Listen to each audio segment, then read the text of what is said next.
So when you growing up, did you always want to be in sales? Like was sales always you were like, hey, I want to be a BDR at Groupon? Like how did you start? Growing up, I wanted to not be poor and I wanted to have some sort of autonomy over my career.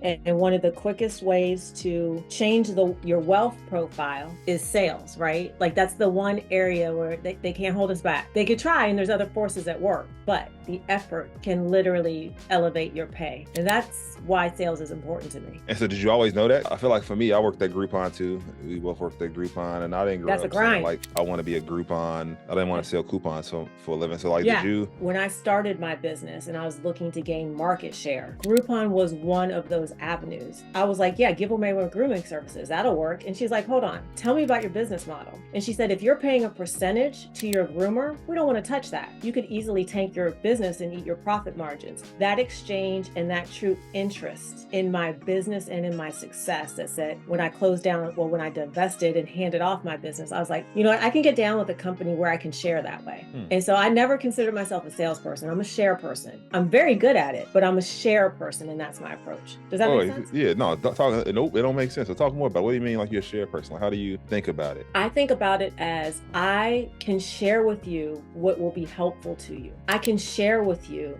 the knowledge that I have. And if I share with you appropriately, because when you're sharing, there's a give and take. If I share with you appropriately, I don't have to sell you. Nobody wants to be sold. Nobody enjoys feeling, because that brings up like, oh, I got taken advantage of. Oh, they're doing something that benefits them. Maybe a little benefits me. But when you share, when you break bread with someone, when you share your knowledge with someone, that's a positive exchange. And when you're sharing with somebody that also has some valuable information, right? That's net positive. So I don't sell, but I will share my ASS off to understand you and to understand how I might be able to help you. Are you saying that now just because you are a senior program manager in leadership at HubSpot, or you take that approach as a BDR? I absolutely did. Every day I would fight because they would say, give me your sales quota. I was very superstitious, like a lot of salespeople are. Like I'd have a number written under my keyboard, but you're not putting it on the board because my self-accountability was so much. But I told from day one, I can't sell. I said it in my interview because I knew from my business, I couldn't sell. My son can sell. I can't sell, but I can share. I can understand you and I can share what I think helps you. And I've always been like that because I never wanted to be a salesperson. I wanted to help the former me, that Main Street business owner that potentially was from a marginalized group, that potentially didn't have a lot of capital, that potentially was on food stamps 3 months ago, that had lights cut off 6 months ago, that was picking up dog poop for $8 an hour. Like I wanted to help that person build an empire.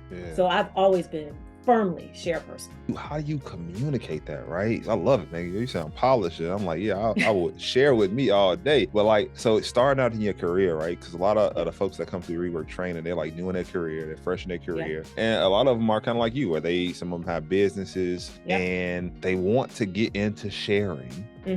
But, one is a level of intimidation. Like, man, I'm new to this space. Also, rework helps a minority population. And so just like now I'm outnumbered. And so figuring out how do you do it? But Shelton, they know how to do it, right? When you think about it, when you are walking down the street or you are driving down the street, you're probably not in the same car as everyone else. It's unfamiliar. So you're used to, especially if you own a business, but you are used to selling yourself in some sort of way. Sometimes that is unequal and sometimes it's equal. But you negotiate, you barter, you finagle. Like, let's be real, especially when we're talking about marginalized communities. Let's really tell the truth, shame the devil. The truth of the matter is we are negotiating from day one. Nothing is being given. We are scrappy, we are scraping, and most of us don't have the finances for if it goes wrong. So you already are selling. The real thing is how you view yourself. Because you know the space you're in. You know what motivates you. If you have a business, you know what you are good at. Now, somebody had said to me last time I was in, they had a DJ business, and hopefully they won't mind me using them as an example. You know what that means? That means they're actually able to identify tons of different musics, find the synergy, produce that to produce an emotional response, which meets the needs of the audience. They promote themselves, they book themselves, they establish payment for themselves, they rinse, repeat. They have all of that. It's just how you talk about it. So either you're just a DJ or you are a business owner. So a lot of this has to do with the switch in our mind, and it is not arrogance. It is truly confidence, and it's finding commonalities. When I drive down the street, it may be a street I've never been on before. I still know I can drive the car. I still know the major landmarks. There's a curb, don't go on that. There's a double yellow line, don't cross that, right? So that's don't insult the person. You don't honk your horn all the way while you're driving. That's talk 20% of the time, 20% on the horn, 80% off the horn, right? You know these things. It's just how you make those connections. Yeah, and I know you know it because you know how to sell. Oh yeah. But man, I'm just like, all right. So I feel like so many people need to hear that, right? I'm glad you said it, right? Because I feel like so many people need to hear it. Ideally, again, I hear a lot of like the YouTubers and the influencers, and they over glorify being a BDR. Is being a BDR easy? There's nothing harder, and there's nothing that prepares you more for any other job you want, including any type of personal relationship. I use the AB close all the time. But do you want to go for seafood or do you want to go for pasta? And let me say what all is left off the list after that. But I truly do. My success, and I did have success. I did not work large deals. I worked quick deals. So my average, I believe, was somewhere around 4 a week, because I was one of the contributors to the team being able to go home early if you hit that close number. I closed quick. And I closed in a way that I feel that I had made a positive contribution to the business. But let's talk like actual actions. I made $80 a day. I think my average was 76. So if the minimum was 50, my minimum was 76. I was always outworked. And I have very little tolerance for people that don't work beyond whatever the standard is. If you are the last 3 on the leaderboard, any leaderboard that you have, you don't want to meet with me. I will eat you alive. Because the one thing you can control is the amount of effort you put in. This is what I always told people. It takes 500 no's to get to 1 yes. So if you're sending out 1 application to a job per week, you got 500 weeks. You got 500 weeks. It takes 500 no's. So every time you get a no, you should be happy. Oh, I only need 499 more. I only need 300 more. You might luck up and get some yeses in between, but that's a gift. So just know you're going to get 500 no's. Anything above that, you're beating the average. Oh, I love that you said that, right? Because I love how you just connected to the BDR role to getting a job. Because I do truly feel like a lot of people come into job hunting and think like it's just going to happen automatically. Like the first person that picks up the phone is going to think that you are God's green gift to earth, and they're going to just say yes to you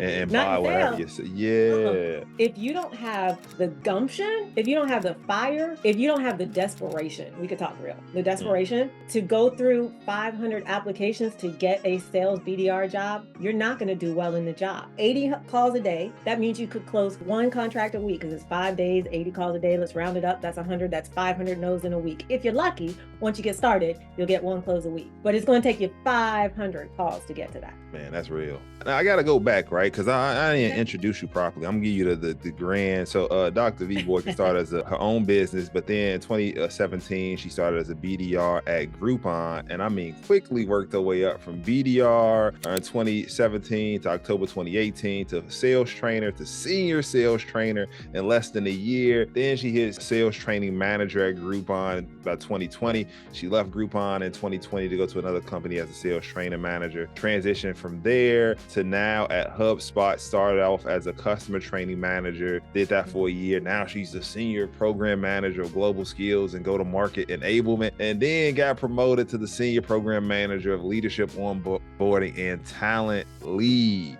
I'm talking about a journey. Oh, and that's just the work stuff. We're not talking about the unsuccessful marriages, which are 4 with 1 successful out of that 4. I have a very supportive spouse now. We're not talking about the bachelor's of no degrees in 2017, and then the bachelor of science, the master's of silence, the MBA, and now the DBA, Doctorate of Business Administration. And there's no magic to it. Make sure you have the right support systems. The wrong partner is poison. I'll say that. And nobody gets off the hook, because you can be your own wrong partner. You can be your own wrong partner. Okay, come on. Tell us about it. If you're telling yourself the BS, if you're telling yourself the lies, if you're telling yourself you deserve more than what work you put in, if you're telling yourself you deserve more than what the results are, you're wasting time. Whatever it's supposed to be, it ain't yet. So get to work. Get to work. Like, it's gonna be hard. It's hard already. If it wasn't hard, you wouldn't have found rework. If things were going great, I guarantee you probably wouldn't be signing up for more training. So it's hard. It's going to be hard. It's a question of how are you going to get out of the hard? How quickly and how much do you want to sit in the hard as opposed to sit in the hard but climbing? Hard but climbing is a great place. That's what develops your soul. Hard in and of itself, that's just a pity party. I don't have time for that. Man, I get spitting bars, all right? And so now it's funny because you've climbed, right? And so it feels like from the look of it, like that you came in with the intent that you wanted to go into training and leading teams. Like that's what it looks like. And maybe I'm wrong. Maybe you're like you fell into it, but did you come in with the intent? Nah, you're right, Shelton. Shelton's hardly ever wrong. Y'all better listen. I came in with the intent. I didn't want to rise by myself. Look, I have a lot of statistics surrounding me that are detrimental to my people being the Black race, detrimental to us. I have a lot of check marks on that column, a lot. Y'all would be shocked and rolling over. So I definitely came in with the intention that I owed something to society. I owed something to the culture. That's number one. The second thing I came in with, I've always felt and always seen that education is the quickest creator of equity. Education creates equity. If I could teach someone or create a space where somebody coming in could do what I'm doing at Groupon as a BDR, if I could create that, that means I have opened the door for someone else. That's always felt good to me. If I can get you to understand the why and I can get you to do the motions, right, then I have helped out with those statistics. So I always came in with that passion. And I've always been so curious that I just assumed other people were and was going to force training on them whether they liked it or not. Now, let me tell the truth though. I did say to a gentleman named Brad who ran training, he came to the Phoenix office at Groupon. Yeah. Came to the Phoenix office. And I said, can I have a moment of your time? He said, sure. I said, I'm going to work for you. He said, well, we have 2 trainers in Phoenix. It's going to be a long drink of water. I said, oh, but I'm so thirsty. Real talk. I'm going to work for you. And then eventually I did. So I did kind of say it. Yeah, I said it. I love that. Speak about it. He put it out in the universe. He was like, what? I was like, no, I mean it. For real. That is good. I'm pretty sure now you've seen both good reps and bad reps. And I'm pretty sure you've seen both good reps and bad reps at the interview game. Break down how not to be a bad rep. So you talked about it a little bit of like, man, the work, but what else do I need to know to understand, like, how do I be a good rep? I think number one, you need to always remember that the environment you succeed in is the same environment you fail in. So don't blame the environment when you succeed or fail. A lot of times, like everything's going good and everything's great. And then as soon as something goes wrong, you're like, well, my leads aren't good and this ain't good and that ain't good. It's the exact same scenarios so that's the one thing, self-accountability. Number two, listen. If you truly knew how to sell this so phenomenally, you would not be a BDR. Like full stop. However they tell you to do it that way. The best thing, a guy named Josh told me, he was I was shadowing him when I started at Groupon. They do this little side by side. And I come in and I've got a notebook and I got a pen and I'm sitting there and I'm writing every word he says. I don't know why, but I'm doing it, right? Because I'm going to be the best. And I said, hey, what is the most important thing you want me to know coming onto the sales floor with you? And he said, just do what they tell you. Do what they tell you. Pay attention to their training. Don't deviate. Don't get fancy. Don't skip the steps. Do what they tell you. And I've always remembered that. Do what they tell you. My son started in an ISC role, which is below BDR at HubSpot. And he said, well, what do I need to do to be successful? I said, what they tell you. What they tell you. He said, well, what about if something goes wrong and it's not working? Yeah, go back and do what they told you. Do what they tell you. And every couple months, go back through all those old training materials so you can get back to doing what they told you. Because you will think it's because you turned to the right, crossed your leg, put on your glasses, and said the word hey is why you closed something. And you will forget that it's actually because you followed all these other steps. Nobody can see which direction you're turning and nobody cares if you wear glasses. So stay with the basics. There's no magical, there's no magical formula to sales. Do the basics. I love that. Again, I'm glad you're saying it because again, I feel like so many, I'm asking this question just because I see all these videos on YouTube and TikTok of somebody talking about this is how you do it. And then you be upset when you don't get those results, Live. That's how they do it. You want to learn how to dress fly, you could go on YouTube or TikTok or whatever they got now, Instagram. You want to learn how to sell a specific product for your employer? Listen to your employer. There is no one more vested in selling that product than that training team that's standing before you that works for the company of the product you're selling. One time I was doing one of the rounds of interviewing. I was a volunteer, and there was a rework candidate that just refused just refused to listen. Refused. Mm. I looked through all the materials. I'm like, you're supposed to do it this way. You're supposed to do it. But they're like, I don't need to do it that way because I know what I'm doing. So I'm going to do it a different way. And I don't feel like I have to answer. And I said, I would not hire you. Mm. You haven't told me this. You haven't told me this yet. Well, I've been doing this a long time, so I know what I'm doing. I guarantee if I were to look on their LinkedIn, they're still looking for a job. Because I looked like probably 6 months ago, I was like, yeah, that was just really bad. They're still looking for a job. Do what rework tells you. Tell them. They'll be listening sometimes. I'll be like, all right, listen. Shelton, I'm pretty sure you would lose all your funding in a hot minute if no one was successful coming out of your program. Man, a hot minute. It wouldn't be it's hot second. It'd be like, oh. So then it was stand to reason that you wouldn't put out information that's just crap and not effective, right? That doesn't work, man. Like, look, do what I tell you. Like, oh, I'll tell you. Oh, I love that you said it. Do it. Like, it ain't rocket science. We don't make this rocket science. Like, you ain't got to reinvent somebody. You ain't got to reinvent the wheel. No, you don't. And if you did, what are you gonna make it? A triangle? Not gonna be as effective. So I guarantee there's no one more invested in producing the content that will actually produce results than the person who's directly tied to the revenue that is coming from the result. So don't be silly. Like, listen to your trainers, listen to the people in your program. There's a reason that we do it this way. You don't know the reason because you haven't seen the other side. You're in the middle. So while you're in the middle, which will be your entire sales career, do the work in front of you as it's given to you. The gems. And so now look, I know we have 14 minutes left. And so I promised them if they came, I would open it up and let them ask some questions. And so I'm about to I said it so they couldn't take themselves off mute. Now I got to figure out how to unmute what I did. And you still can't. Can they raise a hand? Yeah, they could raise their hand, but unmute, allow participants. All right, so if you want to come off mute, if you got a question, would love to hear it. If you got a question, here's the opportunity to get in front of a sales leader. This is what informational interviews should look like, y'all. Oh, you just taught somebody something. I love that. Somebody called me out. They was like, do you do informational interviews? I was like, here we go. You want to call me out and think I'm like you don't know how to do them. Yeah, okay. Listen. Okay. That used to be my favorite thing when I was training because some slick new hire would be like, I mean, you're telling us to do this, but it can't even be done. I'd be like, oh, one moment, please. Where's my headset on? I'll take this call. Matter of fact, I'll jump in right now. And I'll do it by using the process I'm teaching you. Love it. Gotta do it like that. Cool. Well, looks like none of y'all got questions. That's impossible. It's an information. There we go, Tiffany. Let me hear what you got. What you got? Hey, Dr. V. Hey. I had a question about when you mentioned you told them you don't sell, you share. How did you prove that? How did you manage to get that across effectively?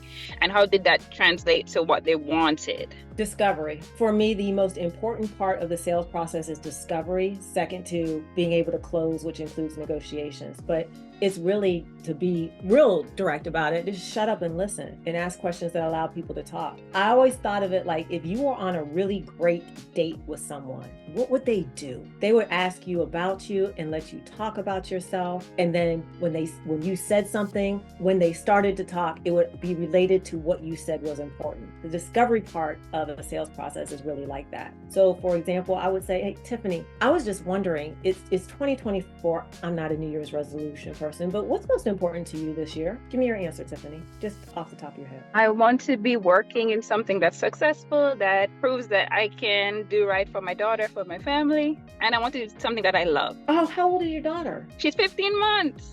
Oh my goodness, that takes so much time out of your day. I bet if I could give you an hour back, that would be valuable, but I could be wrong. Lady, I am tired. I hear that. Well, I appreciate you sharing that with me. One of the things I'd like to talk with you about, if it's okay, is how one of our workflows could save you not only 1 hour a day, but also your team and your colleagues. So you mentioned you had 5 people on your team. If I could save each of them an hour, that's like 5 hours. There's 4 weeks in a month. That's like 20 hours. It's almost like having an additional part-time person. What would you do if you had an extra 20 hours in a month? I can only imagine. I would first take a nap, and then I would start to be more productive with the rest of it. Yes, I would.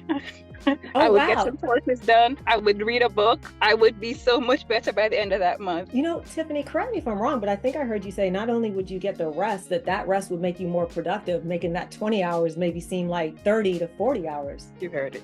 That's exactly right. Oh, wow. Right. But based on that, would it be okay for us to keep talking? Definitely. Okay, so I am into it. She don't even know she in the sales cycle. She didn't recognize that she was in the sales. I love it. But that's sharing. You're sharing what matters to you. I'm sharing how that matters to me, what matters to you. I didn't tell you I had kids, but because I have kids, I know time is important. There you go. So you draw on what you already know. What do we know? We know safety is important to people. We know time is important to people. We know that money is important to people only as it relates to value. Because if you need it, if you get a flat tire, you will buy another tire, whether you value tires or not. And if you're stranded on the side of the road, you're buying the first tire that comes along, especially if you don't feel safe. You're on it. So it's about listening. We got 9 minutes left, y'all. Any other questions? Somebody, who is that? Anderson. Hello, it's Anders. I know it's a not a common name, but just what helped you overcome imposter syndrome, if you experienced it at all? I experienced it to this day. I kept thinking that the next degree would make me feel fully qualified and capable.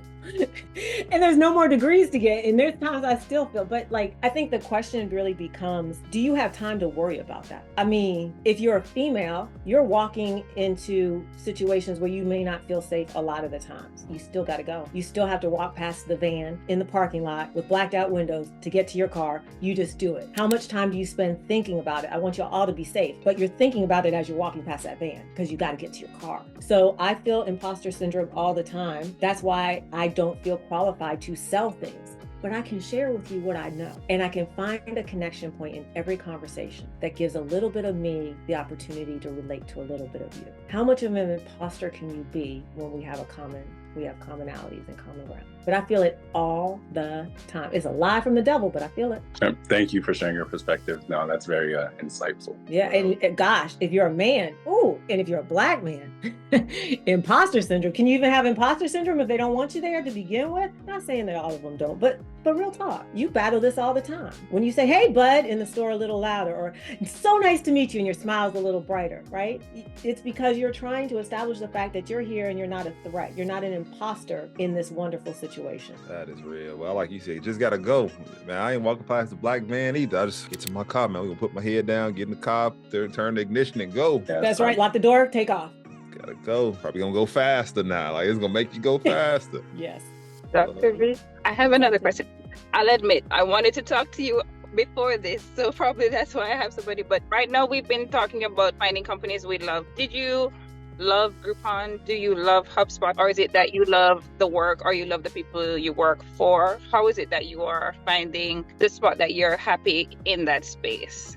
Is it? I got the question. Thank you so much for that. And I'll also we have one other hand raised. I will say this. I choose to characterize my work in ways that matter to me so they align with my passion. So I am building leadership onboarding. Therefore, I'm actively participating in an equity play so that other people like me, like my son, like others can have space. What is not to love about that? So we got a hand raised and I know we don't have much time. What is your question, Miss Wash? Hi. So I just had a question right quick. It's a little off. I just wanted to know, why did you decide to get your doctorate, and how did sales training, if it did at all, help you in your education? Oh, Shelton, can I give the real answer? Go for it. We want to keep it 100. Yeah, keep it 100. I decided to get my doctorate because I had 2 babies' daddies, whether I was married to them or not. I had been on food stamps. I had been a stripper. I have a record, and I needed to fix that. Are they ready for it, Shelton? Are they ready? Man, they ready for it. Look, Tiffany in the car like, I'm ready. So I have very low tolerance when it comes to I can't, when it comes to there's a ceiling, when it comes to I can't push through, when it comes to they won't let me, because I have proof that you can take that walk and I have no shame. That's not true. Sometimes I do, but I don't. My representative, which is who you see here, because I like to sit in bed and play puzzles. I'm pretty kind of quiet and nerdy. So my representative is who I allow to come out here. That's another way I manage my imposter syndrome. That answer your question, Ms. Walsh? It does. Thank you. Okay, so y'all can't shock me. I can shock you, but y'all can't shock me. As a gift, we're going to get you a puzzle so that you know. I do puzzles all day. I'm a puzzle person. I am. Don't give me that clear puzzle. No, not math. No. No, literally. The puzzle. Jigsaw. Yeah, jigsaw. Oh, okay. Yeah, we got you. Put a puzzle on the table. Let's go. 500-piece puzzles. Love that. Well, look, we appreciate you so much for all the stuff you do for the rework community. I know you donate your time in more ways than just this. I love rework. Part of the you teach classes, you do interviews, mock interviews. I mean, so we appreciate what you do for Rework and what you're doing for HubSpot. The fact that you're like, I got to get leaders ready, because they ain't always ready all the time. And so getting them ready is, oh man. They got diversity. They understand inclusion. I'm not being HubSpot specific. HubSpot is more progressive and more on the ball than many. It's belonging. They forget the belonging piece.